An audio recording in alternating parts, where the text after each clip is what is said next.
I think a lot of unhappiness these days is it's so easy to try and compare yourself to others via social media that we forget everyone needs different things in their life to find happiness.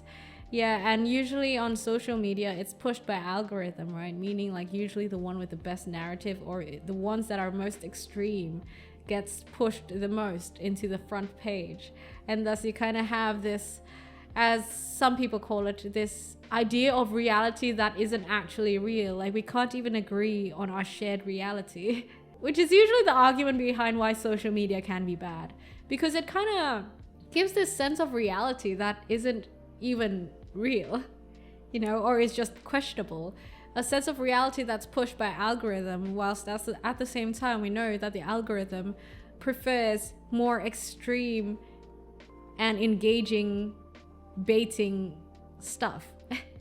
Reality is subjective, prove me wrong. I mean, I think that's definitely true. Reality is subjective to your proximity, the culture you're in, and the media that you consume.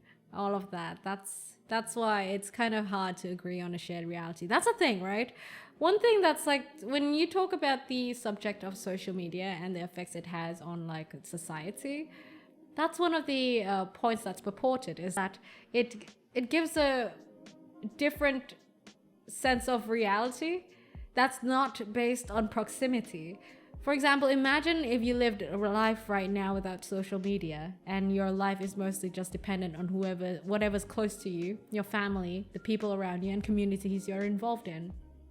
And then think of a reality where you have social media, like right now. How much different of a life would you be having right now? And how much different of perspectives would you be having right now?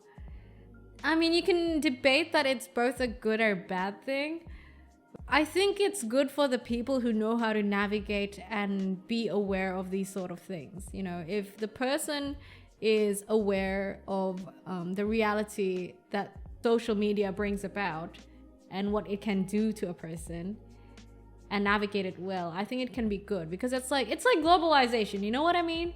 You're subject to more like global views and more different perspectives and everything like that. The internet and social media is good in that aspect. But for people who kind of just don't think much about it and take it at face value, and they don't question as much or like critically think about what they consume on social media, it can be quite bad, I think.